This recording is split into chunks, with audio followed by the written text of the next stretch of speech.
एक कर्ता को भी फाइनल नहीं मान्या, 9 ठहरा दिए। 9 अवतार, 9 भगवान, और 10वां अवतार और आवेगा। 10वां अवतार और आवेगा निकलंक नाम तय, कलयुग के एंड में, कलयुग के अंत में। और उस समय ये कृतघ्नी प्राणी हो जाएंगे, सभी भक्ति से दूर होंगे, व्यभिचारी, मांसाहारी और जालिम जुल्म बेहया, कोई शर्म नहीं रहेगी, कोई लाज नहीं रहेगी, सरेआम दुष्कर्म करा करेंगे, बिल खोद करा करेंगे, कच्चा आहार करा करेंगे। एंड ऑफ द कलयुग। जमीन उपजाऊ नहीं रहेगी, 4.5 फुट तक जमीन का उपजाऊ अंश खत्म हो जाएगा। यानी 3 हाथ, लगभग 4.5 फुट तक उपजाऊ अंश जमीन का समाप्त हो जाएगा। कोई भी फलदार वृक्ष नहीं उगेंगे, ना कोई फसल होया करेगी, और वर्षा नहीं होया करेगी। प्रदूषण इतना हो जाएगा कि वर्षा ऐसे होगी जैसे ओस गिरा करे, और सभी प्राणी कच्चा ही गोश्त मांस खाया करेंगे। उसमें लास्ट ऑफ द कलयुग, एंड ऑफ द कलयुग में, कलयुग के अंत में 20 वर्ष की आयु मनुष्य की रह जाएगी, मानव की। और उसमें से 5 खंड बताए हैं सूक्ष्म वेद में, यानी 15 वर्ष की आयु में जन्म भी हो लेगा, जवान भी हो लेगा, और गर्भारी भी हो लेगा, और मृत्यु को भी प्राप्त हो लेगा। 5 वर्ष की लड़की को संतान होनी प्रारंभ हो जाया करेगी, और सभी प्राणी बहुत ठगने से हो जाएंगे, 1.5-2 फुट के आसपास इनका कद रह जाओ। उस समय ये कृतघ्नी प्राणी इतने हो जाएंगे, बहुत घने। उस समय कुछ एक पुण्यात्मा रहेंगी जो तब भी भगवान से डरने वाली होंगी। वो होंगे ऐसे ही मांसाहारी भी होंगे, लेकिन जगह भगवान की अवश्य होगी। वो कौन होंगे? जो अब इस कलयुग में, अब ये भगवान का मार्ग हजारों वर्षों तक चलेगा। जो पुण्यात्मा इस मार्ग पर लगेंगी, भक्ति करेंगी और आजीवन मर्यादा में रहे, वो तो सतलोक चले जाएंगे। और जो जिनके पैर फिसल गए, नहीं पार हो पाए, वो फिर ऐसे इस कलयुग में मनुष्य के जन्म प्राप्त करते रहेंगे। इतने दयालु हैं ये परमात्मा। लेकिन मनुष्य जीवन में कौन सा ये प्राणी सुखी होगा? तो उस समय क्या होगा कि निकलंक नाम का एक अवतार आवेगा। वो कौन होगा? राजा हरिश्चंद्र की आत्मा होगी। राजा हरिश्चंद्र जी जो सतयुग में एक महान आत्मा सुप्रसिद्ध हुए, ऐसे दानवीर थे, ऐसे धर्मात्मा थे, ऐसे सत्यवादी थे कि उन्होंने अपने वचन के ऊपर राज त्याग दिया था। अपनी पत्नी को भी बेच दिया, अपने बेटा, अपने आप को भी बेच दिया, अपने सत्य की रक्षा की। जिस कारण से प्रसन्न होकर के प्रभु ने उसको विष्णु लोक में स्थान दे दिया। अब वो विष्णु लोक में है अपने पूर्व जन्म के पुण्यों के कारण। और जब वहां से इस पुण्यात्मा को 10वां अवतार बनाकर युग काल भेजेगा।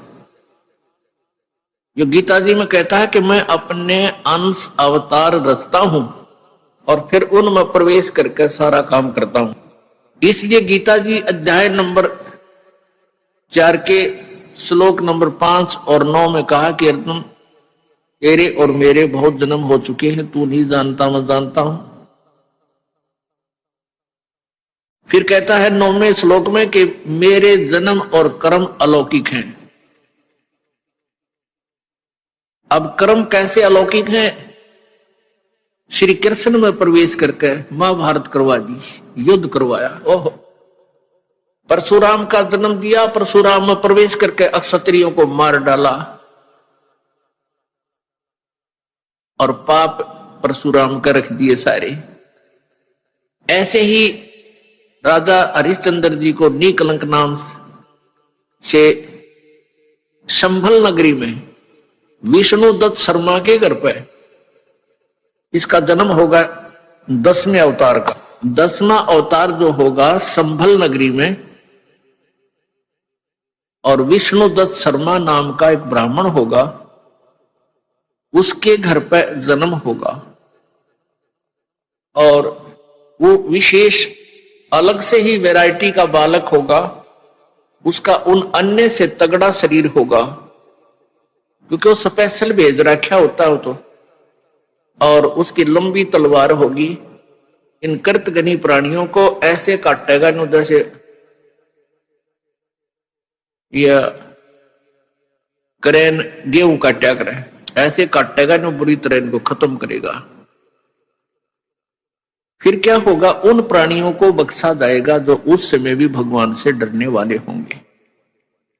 इतना प्रदूषण उस समय क्या होगा, फिर परमात्मा अपनी मेहर से, पुण्यात्मा एक तो परमात्मा ने विधान बना के छोड़ दिया, तो विधान जो भगवान ने बनाया है उसके ऊपर ये साइंटिस्ट अपना अनुभव करके थोड़ी रिसर्च कर लेते हैं और फिर वो भगवान को रिजेक्ट करना प्रारंभ कर देते हैं। ये इनकी महाभूल है।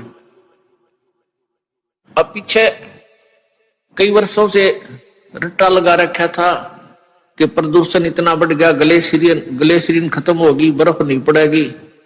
अरे कई इतनी बर्फ गिर दी बिना गिनती की। वो नो का नो प्रदूषण है, नो का नो सारा सौदा है, डूंडा ठा दी। तो भगवान की अपनी विटो पावर न्यारी है। तो क्या होगा, कलयुग के एंड में इन सभी को नाश करेगा, ऐसी दुष्ट आत्माओं को काटा जाएगा, खत्म करेगा। उसके बाद जो पुण्य, उस समय थोड़ी बहुत आस्था भगवान की जिनमें होगी वो शेष बचेंगे। फिर बहुत जबरदस्त वर्षा होगी, और वो पहले वर्षा प्रारंभ होगी बहुत ज्यादा, वो व्यक्ति वहां से खिसक जाएंगे, मैदानी स्थान छोड़कर पहाड़ों पर चले जाएंगे। बहुत सैकड़ों फुट पानी पूरी पृथ्वी पर हो जाएगा। और फिर बहुत समय तक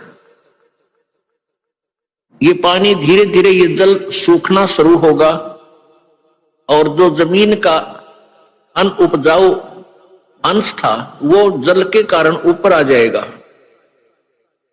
और फिर धीरे धीरे वो सूखेगा, सारा पानी जल सूख के फिर उसमें जंगल हो जाएगा, पूरी पृथ्वी पर वन हो जाएगा, पेड़ पौधे बहुत ज्यादा उग जाएंगे, और फिर पर्यावरण का परिवर्तन फिर होगा।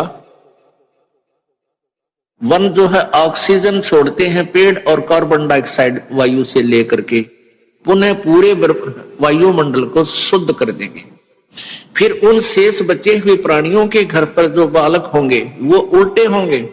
उल्टे कैसे, माता पिता तो 2.5 फुट के और बेटा बेटी हो जाएंगे 4-4, 5-5 फुट के, फिर धीरे धीरे बढ़ना शुरू होगा। तो सतयुग में सैकड़ों फुट हाइट के इंसान हो जाते हैं, सैकड़ों, और लाखों वर्ष की आयु हो जाती, क्योंकि शुद्ध वायु, शुद्ध वातावरण, बीमारी होती नहीं उस समय सतयुग में, बहुत कम।